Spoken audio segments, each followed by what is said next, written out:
Good evening, everyone. Welcome to GCPA Live. Tonight we have a reunion of our Annie Warbucks cast. So Annie Warbucks is, of course, the sequel to the well-known musical Annie. And as Stephanie would share with everybody, this is a show that she wanted to do since she was a little girl. She never got an opportunity to do it. And so as soon as she became the artistic director of a youth theater company, she said, let's go. And of course we did. And we had a fantastic time. We were able to build some new relationships in the community because we were able to partner with Gateway Pet Guardians during this show. Of course, Sandy is Annie's lovable sidekick, and we partnered with them to bring a dog on stage and bring awareness to the work that they do in the community, which was a great part of what our process was for this show. And we may have a surprise or two for you here as well. So let's go ahead and get started. Let's find out who's with us here tonight. So first up, we have Josie. Hello. Hey there, Josie. How are you tonight? I'm good. How are you? I'm fantastic. Thanks so much for asking. So remind everybody what role it was that you played in Annie Warbucks. So I played Pepper, who was one of the orphans who's kind of well known from the original Annie, and then she came back in this one. Yep. When you play an iconic role, it's got to stick around, right? Mm-hmm. All right. We're so happy to have you here tonight, Josie. Thanks so much for being here. Thank you. Next up, we have Aislinn. Hi, Paul. Hey, Aislinn. How are you tonight? Good. How are you? I'm fantastic. Thanks so much. So, Aislinn, remind everybody what role it was that you played in Annie Warbucks. Yeah, I played Sheila Kelly. She was a new face to the show. She wasn't in the original Annie. She did kind of take over the role along with another character, Doyle, who we kind of took the role of Miss Hannigan as a duo. Yeah. So Annie's known for their villainous duos, right? And so you got to do that with Rebecca. So what is it that you're up to these days, Aislinn? Yeah, I'm currently going to Missouri University of Science and Technology, where I'm majoring in applied math with a minor in cognitive neuroscience, and I'm also interning this summer with Cigna. All right, that's awesome, and you're way smarter than I am. So,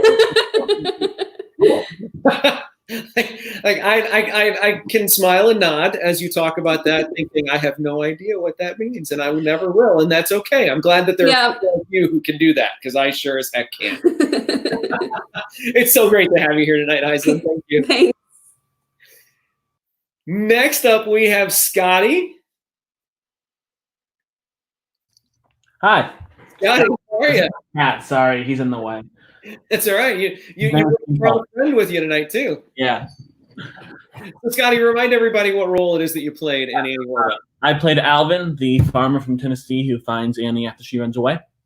All right, excellent. And what are you up to these days? I am a rising senior at the University of Texas at Austin. I'm studying radio, television, film, English, and creative writing, especially playwriting and screenwriting. I'm also a writer, director, actor, producer with the Foot in the Door Theater Guild, a theater organization for non-theater major students at UT. That's awesome. That's very cool. And you had a movie that just screened tonight for the first time, right?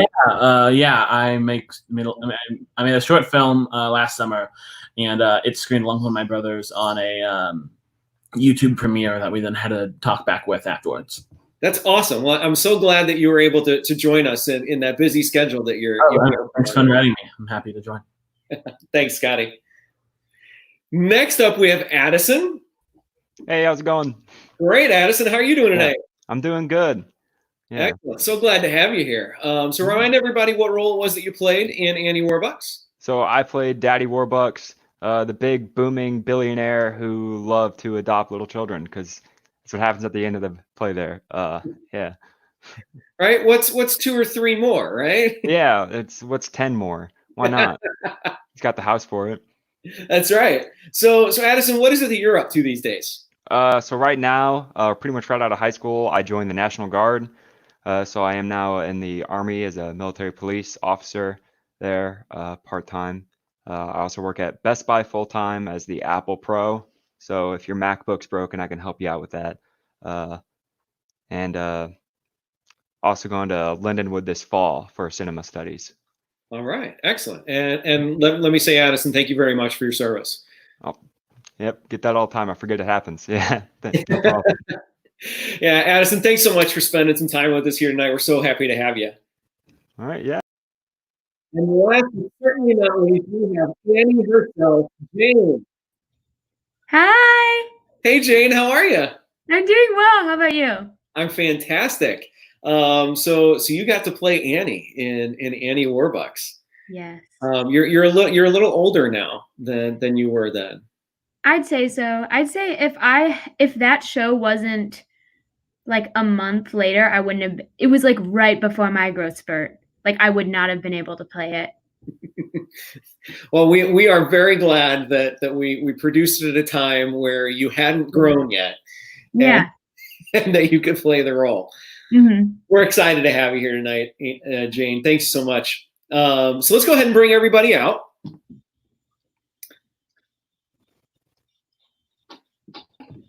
So gang, Annie is such a well-known piece. Everybody knows who Little Orphan Annie is, and everybody knows the musical. But the sequel, Annie Warbucks, isn't as well known. So what was it like to tell this part of Annie's story?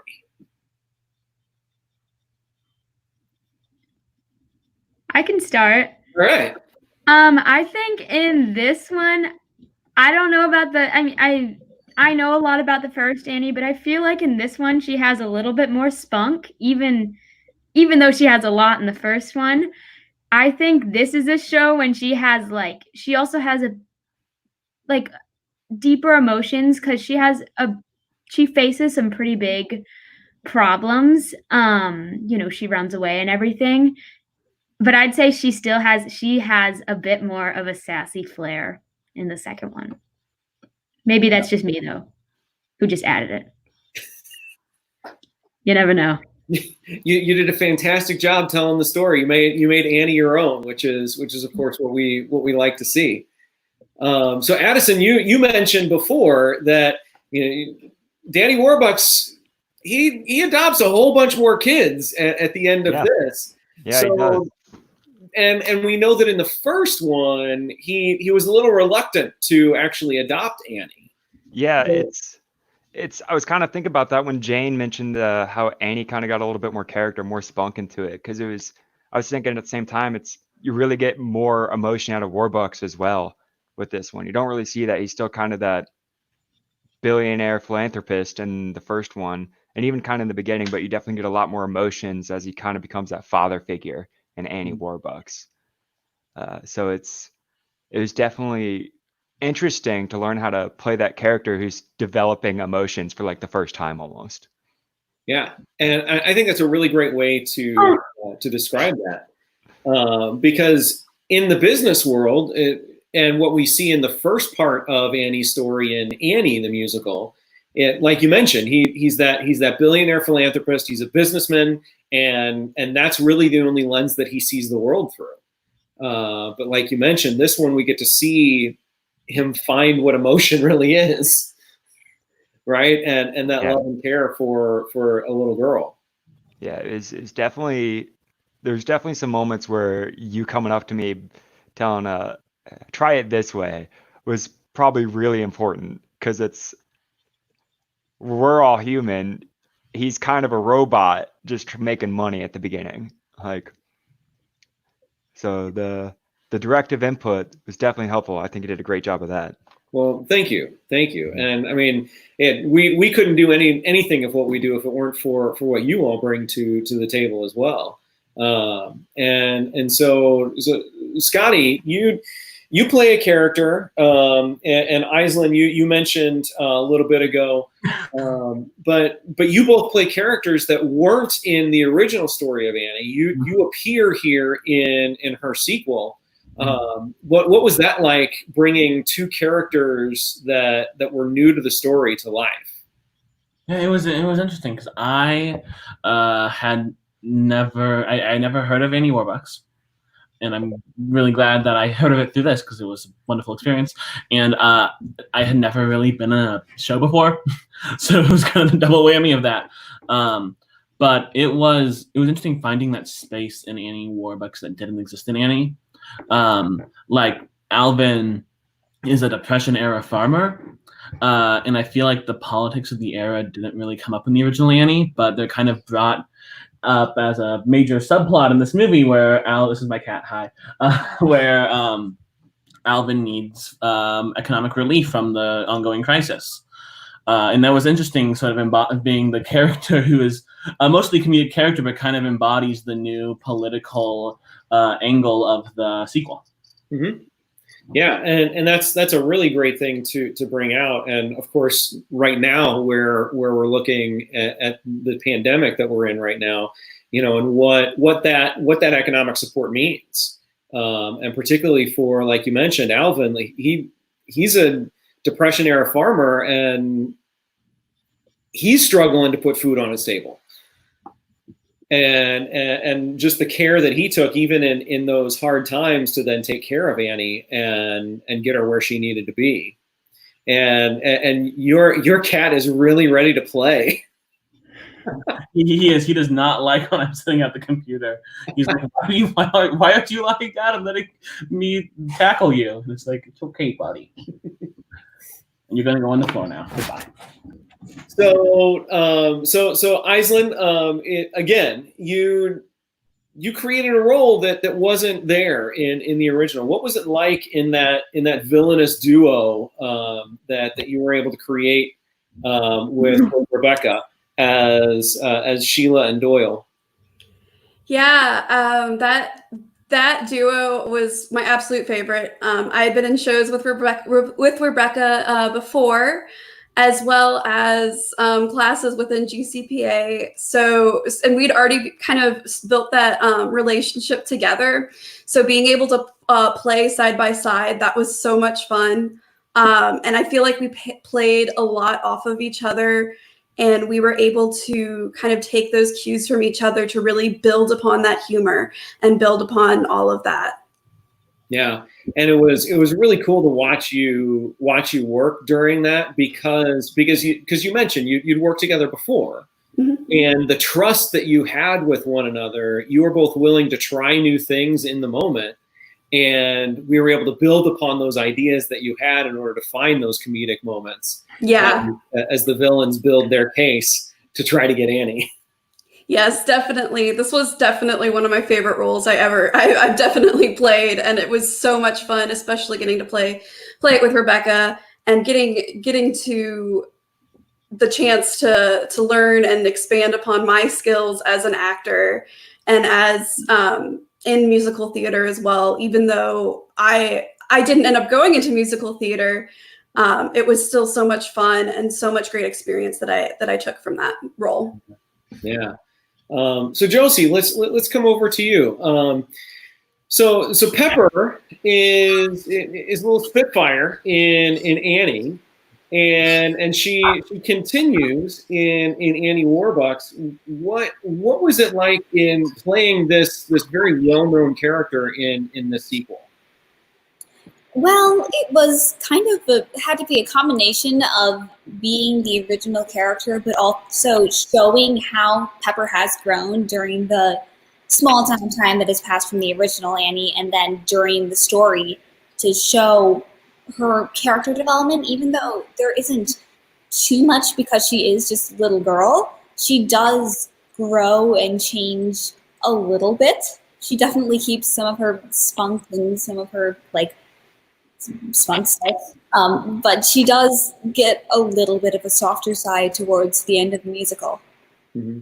And Josie, you bring up a really great point about not just Pepper's character, but so many of the characters that we see from Annie to Annie Warbucks, and that the character development is, you think because it's based on a cartoon, it's a comic strip, right? That's what the source material is for this musical, and you anticipate it to stay two-dimensional and not have much growth from that original. But as you pointed out, there was character development, and there was growth in those repeat characters that were there. And speaking of growth and repeat characters, our special guest is here. So we have the dog who played Sandy here tonight with us. So we have Clarice, who was adopted by a GCPA family after Annie Warbucks. So Stephanie, let's go ahead and bring Clarice out here.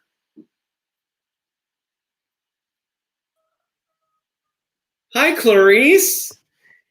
And we have Clarice's mom, Alicia, with us tonight. Alicia, how are you tonight? Hi, I'm good. I want the spotlight on Clarice because she's the star here. Oh, and she was such a star in the show. So you got to meet Clarice because of our relationship with Gateway Pet Guardians during the production.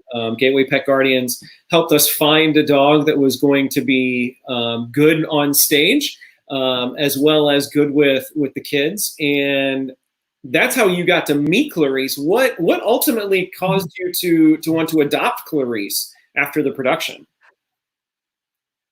Sean.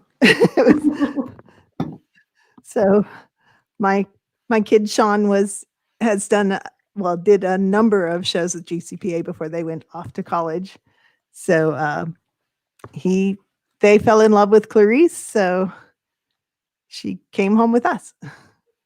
And Clarice was quite the star, as you mentioned in the production. She absolutely loved the attention from all of the kids, and still did such a fantastic job. And you still bring her around the studio periodically. So what is that like, bringing Clarice around? Because she's grown. She was much smaller when she was in the show, just like all of the actors who are here. They've grown up a little bit. So what's that like for you, bringing Clarice back to the studio as she's grown a little bit and gotten a little bit older?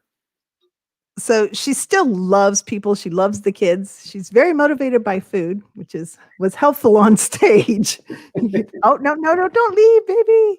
Come here. Everybody wants to see you still. But she still loves people, and it's always excited to come back and see everybody. Yeah, and we're always excited to see her. She's got such a beautiful face and a great demeanor. And of course, we love you and we love Sean. You've been part of our family for such a long time. Alicia, thank you so much for taking some time to bring Clarice back. And again, we want to continue to point out that we were able to find Clarice from Gateway Pet Guardians, and the work that they do here in St. Louis and the Metro East is really remarkable. So we do ask that if you are able to, and you're looking for a new loved one for your family, Gateway Pet Guardians is a great place to go. Dogs or cats. Yep, dogs or cats. That's right. So Alicia, thanks so much. Have a wonderful weekend. I happen to know that Clarice's foster from Gateway Pet Guardians just is fostering a mama dog right now with 9 puppies. All right. And they're adorable. So there's a lot of opportunity there. Yes. Excellent. Alicia, thank you so much. Really appreciate you being here tonight. And tell Sean we said hi too. Thank you. I'll do that. Thanks. So much fun to see Clarice all grown up, isn't it? Yes. Absolutely. Adorable doggo. So let me ask you, what are some of your memories of working with Clarice during the show? I will start because that photo came up of me holding her leash earlier. She was wonderful. She was just a very good dog, and she never pulled at the leash that I can remember. She went where she was supposed to go, and I don't know how to describe a good dog except that she was a good dog. There's an old adage in the theater: never work with animals or kids, and we did both. And it was a huge success. Yeah. I don't know who came up with that adage because I have not found that to be an issue at all. I could be wrong. I think it was P.T. Barnum. You know what? I think you're right. and yes, but like Stephanie says, work with both animals and kids because it's a lot of fun. So Jane, you actually spent a lot of time with Clarice. I did. And first note that I want everyone to know, I'm allergic to dogs. So you know what? I was having Zyrtec every day and stuff. And I had not really hung around dogs that much because, I'm allergic to them. But like Clarice, first of all, she was just a puppy and she was just like so excited and so sweet. And I remember like when I would, she would sit in my lap for the end of changes. And like that was when I would like belt a really high note, and like during it Clarice would like look directly at the audience with her ears up and everything. It was just so sweet. She was a really good dog. Yeah, it was fun.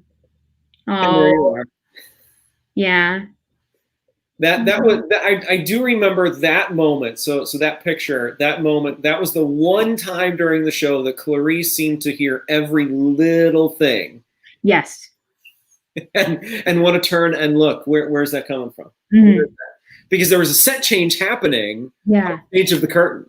Mm-hmm. And she's like, "Well, that's where the action is. Hey, Annie, why don't you go over there?" Yeah.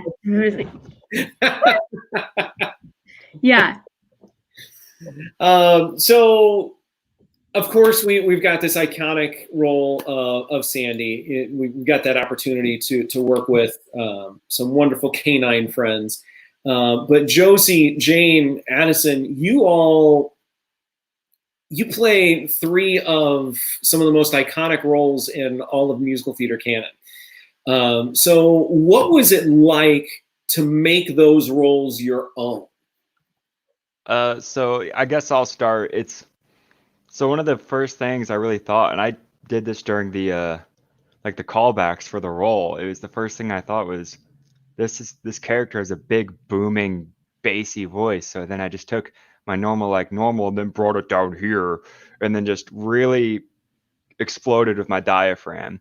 And I think one of my favorite moments of that is when I'm off stage and I have to yell Grace, and you told me yell at the top of my lungs, and I yelled at the top of my lungs, and people who didn't know it was about to happen right next to me freak out off stage. That was one of my favorite moments, period. And that was during a live performance too.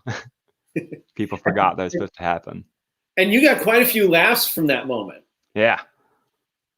You really had fun with that, and that's a great example of one of the things that you did in your approach to really make Daddy Warbucks your own, taking what you knew of the character and then what does that look like for me? Yeah. This is also like, I figured he's a really straight cut guy, so like I'm normally a slouchy person, my shoulders droop a little bit, so it's also straightened up, shoulders high. And then I put a bald cap on and you did my makeup and then bada boom, we're there. Like, yeah. Oh, we could tell some stories about that bald cap, couldn't we? Yeah. And Jane had something to say. Yeah, I think so. Just real quick, I just remember at the end of All Dolled Up, I don't think your bald cap, it wasn't fully like set because that was like the first song of Act 2. And I guess you were like, it wasn't fully dried. And in the end, first off, I wear a white dress in that number. And in the very end, I sit on your shoulder. Yes, just like that. And I sit on your shoulder and you hold me. And I just remember while the audience was clapping, I like looked down at my dress and I'm like, oh my God, it is covered in foundation from like the entire side. And I just like, okay, whatever. I just remember that so well, just looking down and seeing, oh, your bald cap was not dry. That second night, it was not, no. I remember specifically the second showing, we had some issues with it. And I think during the intermission, we fixed it up a bit. Yeah, well, at least we tried. We did what we could, right? So how about you, Josie? We talked a little bit about Pepper's character development. So what were some of the things that you did to make Pepper your own? Well, as you can see from the picture, I'm a dancer, so I'm in Pepper that she was a dancer. That was partially what I did.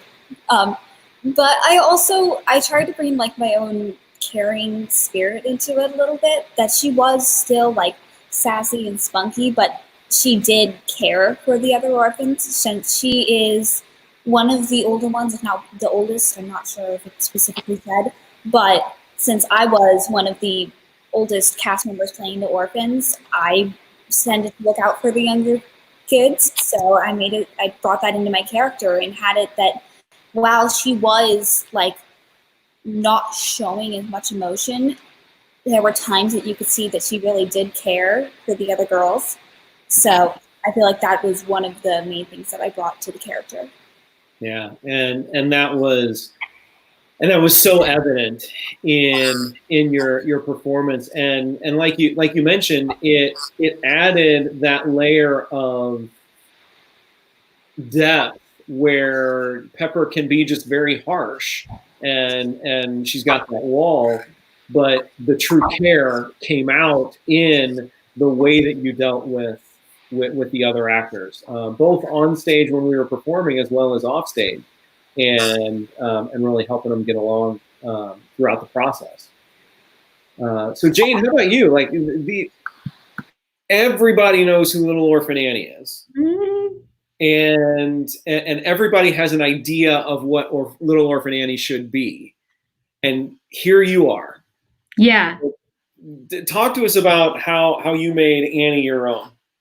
Okay, well, definitely I started out with like, I have that image of like curly hair, all of that and stuff. And we decided to go with the bob. We were gonna dye my hair at some point or like curl it. And then we did like a wig for a time, but it looked like a clown wig, I'm pretty sure. But taking that character into my own, it was pretty hard at first. And I remember for most of the scenes I was with the older kids. I think I was only like I was in a lot of scenes with the younger kids, like with the orphans, but I was also in kind of those tougher scenes, when I'm talking about, oh, will my mother, whoever she's going to be, will she love me less? That kind of stuff. Or will my dad remember who I am? That kind of thing. Making those tough decisions about leaving because I don't think anyone loves me anymore, which is just, so sad. Oh, that was the song that I sang when I was leaving. And I just remember giving Elizabeth, my friend, she played, what's the one who says, oh my goodness? I'm drawing a blank right now. Molly. Stephanie, help us out. Molly. There you go. That's it. Yes, Molly. And I just remember at the end of that, I just gave her because I went down the line giving everyone hugs, and I've never done anything serious before. And that was when I gave Elizabeth that last hug, and that was just so genuine. And I think that was when I started to actually develop it into my own character and add, of course, some Jane things to it, add some spunk, but also put some real emotion in it. Not just be that, character cartoon Little Orphan Annie.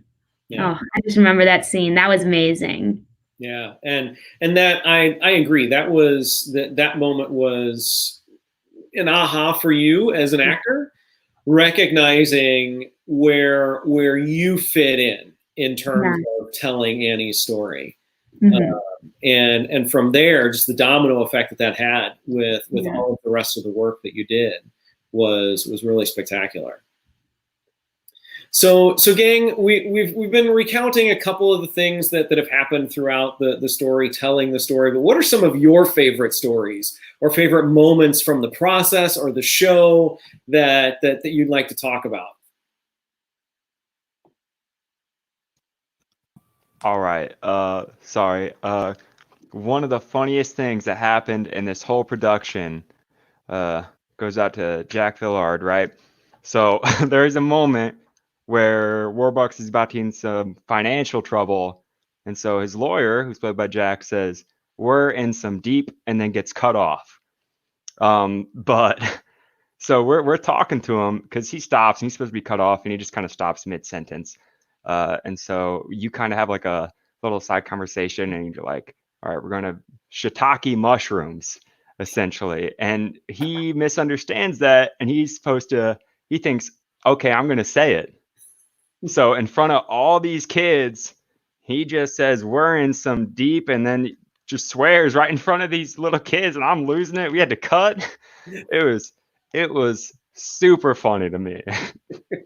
That is when we learn to cut people off mid-sentence as actors there. Timing is important, right? Yes.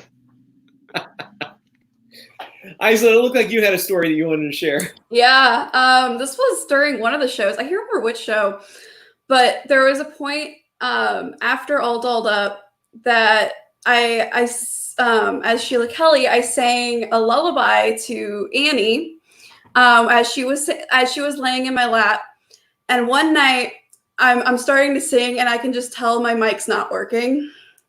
And that was like a moment where I'm like, this is supposed to be a really, really soft song, and now I'm having to try to belt it out across the stage and the audience, just so they can hear it at that soft level above the accompaniment and everything. And then as soon as I got backstage, you and Stephanie were there, ready to switch out my mics and everything, and it was just a really great moment.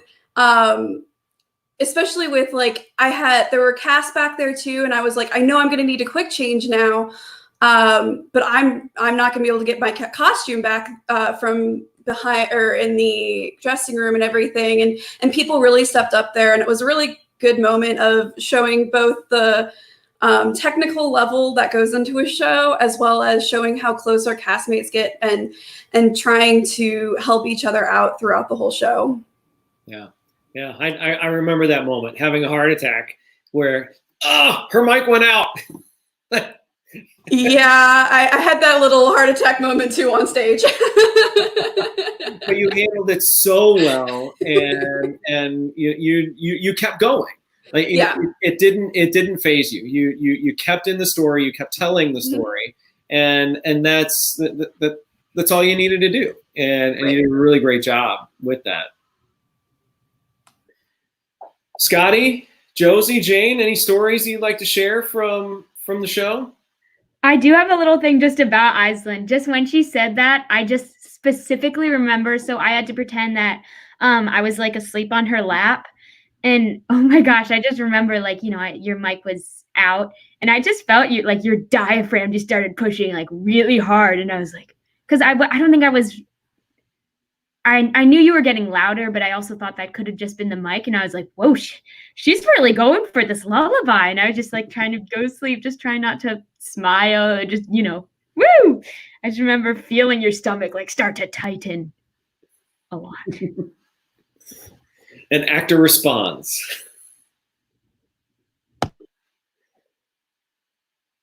So gang, if there are no other stories that you'd like to share, yeah, go ahead, Addison. So this isn't so much of a story as much just a funny moment that happened in the show that still sticks with me. It's such a one-off line, but it's funny. There's a moment where Annie first gets to the farm, and Alvin, Scotty's character, is basically saying, we can't grow anything anymore. We can't grow anymore. We can't grow diddles. And later in the show, Annie's talking to the president and saying they can't grow their diddles anymore. Like she thought diddles was a plant. And I still say that to this day. Like I said it last week, and I just keep remembering that it happened in this show, and that makes me laugh still. Yeah. I'm hearing about another story that people want me to tell. And again, it involves Jack. So towards the end of the show, when he's just about to get captured and everything, and FDR is there, who was played by my son Xavier, and we put, in order to gray his hair, we just put some baby powder in his hair, and Jack, as he's talking with FDR, he punctuates the end of his sentence by patting Xavier on the head, and this cloud of of smoke that was the powder just went everywhere. And of course, the audience died laughing. And Xavier had this moment of, I'm not supposed to laugh. I'm not supposed to laugh. I'm not going to laugh. And I was very proud of him as a director and a dad for keeping his cool and sticking in there. But that's another story that was, one of the fun little nuances of the show. So, gang, thank you so much for spending some time with us here tonight. We really appreciate you taking time out of your busy set schedules. Before we go, if you would, we like to end all of these sessions by asking you what is the reason, why should people come and take classes or audition for shows at GCPA? So, Aislinn, let's start with you. Yeah, I've talked a little bit about what I'm doing now. I'm not in musical theater anymore. I'm not even doing anything with acting or singing anymore, although I still do enjoy to do it for fun. But being able to be in GCPA programming, GCPA shows, had taught me so many lessons that I'm now bringing into my daily work life, daily school life. It's really helped me with, I've really noticed like my presenting skills, my ability to communicate. And I think that it's really important for students to get this chance, even if they're not going into musical theater, even if they're not going into acting, not going into singing. And I feel like that's kind of forgotten a lot. And GCPA really brings that ability for students to grow in those characteristics, while still supporting whatever you want to do in life. Yeah, well said. Thank you, Aislinn. Addison. Yeah, so I didn't really join GCPA until my junior year, going into senior for Avenue Q, actually, and that was kind of a summer camp, a little bit different. We only had 3 weeks to put that show on, but I still talk to some of those friends I made there. So it's outside of the great learning experience that GCPA was for me. I was able to actually make good friendships, even with people that were like 8 years younger than me for a little bit. It was a great experience just being able to help not just like myself learn, but it's like, hey, this is what Paul told me the other day, like try this out, and have that kind of teaching experience to those younger actors as well. Yeah, that's cool. Thank you, Addison. We had a request for where FDR was. So there was a request for where FDR is. He's right here. Come on in, X. He's taller than Paul now. Squat down a little bit so you're in the frame here. Hello. So do you have a story other than the powder story from Annie Warbucks that you'd like to share? I don't think so. Learning how to use the. Oh yeah, learning how to use the wheelchair was interesting. I'm like, once I was tipping backwards and I almost fell backstage, and that wasn't fun, but it was still pretty funny. So thanks for coming in. Yeah. Was it Mom that made you come in? Yeah. What? Well, Okay, look how tall he is. Thanks and for being a his good voice is sport. low. Okay. I appreciate it. So Josie, what are some reasons that people should come and take classes or audition for shows at GCPA? Well, GCPA, it's just all the people there, everybody is so nice and inclusive, and it just feels like a family. Annie Warbucks was my first show at GCPA, and since then I've just kept coming back for more shows and more classes and everything. And like, even when you don't get into a show, everybody is so supportive at auditions, even though you're kind of competing against people for a role. Everybody's still so supportive and nice to one another. And it's a great family and a great place to be. Yeah. Thank you, Josie. Scotty. Yeah. So you all already talked about family, community. I mean, GCPA is wonderful about that. The atmosphere, the friends I've made, the people I've met, just an incredibly inviting atmosphere. So I'm gonna talk about something else. It's just that this was the first live theater I'd ever done, and my character was comedic, and people laughed when I said things. And I had never experienced that, where you tell a joke to a crowd of people and they all laughed. And you can actually, in any way, even in like a very comedic way, affect people on a large scale. And I think that's sort of what, in that way, it affected me to want to keep doing that.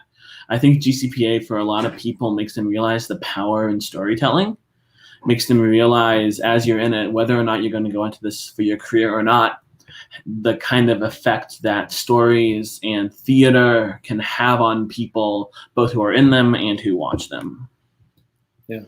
Yeah. Well said, Scotty. Thank you. Jane. Well, unlike Aislinn, I am someone who wants to do theater in college and so on. And the amount of work you put into everyone, and it's and the amount of professionalism that you guys carry is so amazing. And I didn't realize how professional and how you treat us like adults and how amazing that was until, I've done a lot of other things. And even when I was a 6th grader and stuff, that was my first show at GCPA, and that was also my first lead and ever having lines ever, which was a lot because I'd never had lines before, and then boom, I was Annie. But welcome to the deep end of the pool. What? Welcome to the deep end of the pool. Yeah, it was quick. But the way you guys welcomed me and the way you guys were so professional with little 6th grade me and with everyone, all of those things I'm going to take to beyond. And it was just, everything you do is so professional. Well, thank you. We wouldn't be who we are without all of you. So thank you for bringing all of yourselves to the work that you do with us, because we're better together. So Addison, Aislinn, Josie, Scotty, Jane, thank you so much for spending some time with us here tonight. Really appreciate getting to hear some of your stories, getting to see you again, and we look forward to the next time that we get to meet, because no matter how far you go or where you go, you've always got a home at GCPA. Have a great night, everybody. You too, Paul. Thanks for asking us. Thank you. Thank you.